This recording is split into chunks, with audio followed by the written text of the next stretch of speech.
नमस्कार। 10-12 दिनों के अंदर ही चुनाव की तारीखें घोषित कर दी जाएंगी। आचार संहिता लग जाएगी। भारतीय जनता पार्टी ने भी अपने 195 प्रत्याशियों की पहली सूची जारी कर दी, जिसमें एक नाम बेहद चर्चित था। भोजपुरी सिनेमा के सुपरस्टार पवन सिंह, जिन्हें आसनसोल से भाजपा ने अपना प्रत्याशी बनाया था। पवन सिंह ने आभार जताया भाजपा का, लेकिन 24 घंटे के अंदर ही उन्होंने चुनाव लड़ने से मना कर दिया। इससे आसनसोल सीट बेहद चर्चा में आ गई। INDIA को भी इसमें चटकारे लेने का मौका मिल गया। शत्रुघ्न सिन्हा, जो बिहारी बाबू से विख्यात है और मुंबई सिनेमा के बड़े स्टार रहे हैं, वो वहाँ से वर्तमान में सांसद हैं। और उनसे पहले बाबुल सुप्रियो भाजपा के सांसद थे। उससे पहले वाले टर्म में भी बाबुल सुप्रियो ने पहली बार आसनसोल से चुनाव लड़ा था भाजपा के नाम पर और जीत हासिल की। भाजपा ने पहली बार चुने गए सांसद को केंद्रीय राज्य मंत्री भी बना दिया था, लेकिन दूसरे टर्म में उन्हें मंत्री नहीं बनाया। तब उन्होंने इस्तीफा देके भाजपा से और TMC ज्वाइन कर ली, क्योंकि बंगाल में TMC का जैसा माहौल था, बाबुल सुप्रियो परेशान थे TMC से, वो लड़ नहीं पा रहे थे, तो उन्होंने सरेंडर कर दिया TMC के सामने। उपचुनाव में शत्रुघ्न सिन्हा बिहारी बाबू को मौका मिला, भारी मतों से वो जीते और उन्हीं को काउंटर करने के लिए इस बार पवन सिंह को मैदान में उतारा गया था। लेकिन अब चर्चा फिर से गर्म है। भोजपुरी सिनेमा की super star actress Akshara Singh, चर्चा गर्म है कि वो चुनाव लड़ेंगी आसनसोल से। और इसके पीछे एक और वजह भी बताई जा रही है कि अक्षरा सिंह बाबा बागेश्वर धाम सरकार के पास आशीर्वाद लेने पहुंच गईं। अक्षरा सिंह भोजपुरी सिनेमा की सबसे चर्चित अभिनेत्री। वो जब भी कोई शुभ कार्य करती हैं, तब बाबा बागेश्वर धाम धीरेन्द्र कृष्ण शास्त्री जी का आशीर्वाद लेने जाती हैं।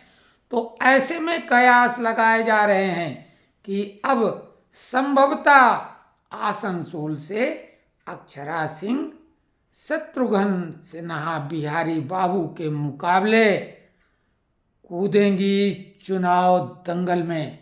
और भाजपा की दूसरी चुनाव लिस्ट जारी होने पर ये हम लोगों के सामने जानकारी आ जाएगी। और भी कई सीटें बेहद चर्चित हैं, उनमें से रायबरेली और अमेठी भी है, और साथ में आजमगढ़ के अलावा बनारस, काशी से जम्मू कश्मीर के पूर्व राज्यपाल सत्यपाल का नाम चल रहा है। सत्यपाल जो कि J&K गवर्नर थे और वो कांग्रेस से उम्मीदवार बनाए जा सकते हैं, ऐसी चर्चा गर्म है सोशल मीडिया पर। लेकिन हमारा मानना है कि वो ऐसा हरगिज नहीं करेंगे, क्योंकि उनकी जमानत जब्त हो जाएगी। वहाँ से तो राय ही चुनाव लड़ेंगे, जो कांग्रेस के उत्तर प्रदेश के अध्यक्ष हैं। अमेठी से राहुल गांधी लड़ने की हिम्मत नहीं जुटा पाएंगे, और अगर वो लड़ेंगे तो वायनाड या कोई और सीट से भी लड़ेंगे। इससे उनकी दावेदारी अमेठी से कमज़ोर हो जाएगी और वो बुरी तरह से चुनाव हारेंगे। तो ऐसे में शायद ही वो अब अमेठी से चुनाव लड़ें।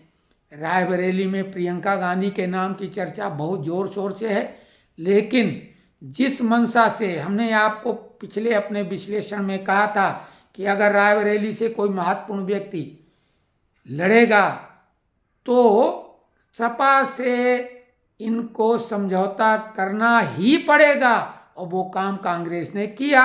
लेकिन रायबरेली के बेहद ताकतवर नेता मनोज पांडे भाजपा में चले गए हैं और संभवतः रायबरेली से वो चुनाव लड़ेंगे। ऐसे में अब सपा का समझौता भी कांग्रेस के काम आने वाला है नहीं।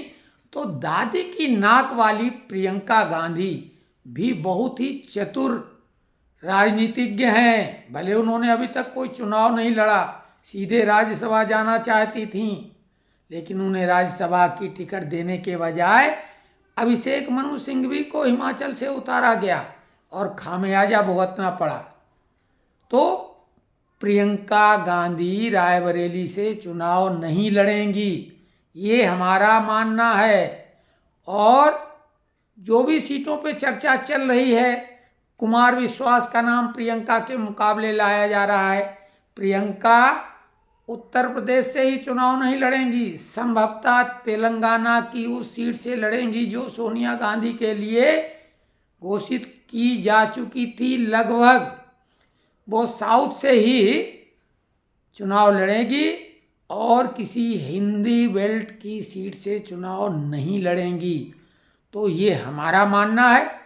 अब ये हमारा मानना कितना सही और कितना गलत है, क्योंकि राजनीति पर भविष्यवाणी अच्छे जो विशेषज्ञ हैं इसके, वो भी नहीं कर सकते। लेकिन अब हमारी ये जो बातें हैं आप नोट करिए और देखिए आगे आगे क्या होता है। आसनसोल सीट का हमारा थंबनेल है, पवन सिंह आउट, अक्षरा इन। आसनसोल लगातार अपने फिल्म स्टार के लोगों के लिए चर्चा में रहा है और संभवतः इस बार भी रहेगा, क्योंकि बिहारी बाबू तो ऑलरेडी वहाँ से चुनाव लड़ेंगे ही, और वो भी एक जाने माने फिल्म अभिनेता रहे हैं। मुकाबले में फिल्म अभिनेता को ही भाजपा उतारने का मन बना चुकी है। तो ये विश्लेषण आपको कैसा लगा? आगे भी अगर कमेंट्स बॉक्स में आप उत्साहवर्धन करेंगे कुछ, तो हम राजनीतिक विश्लेषण कुछ इस तरह का भी करेंगे।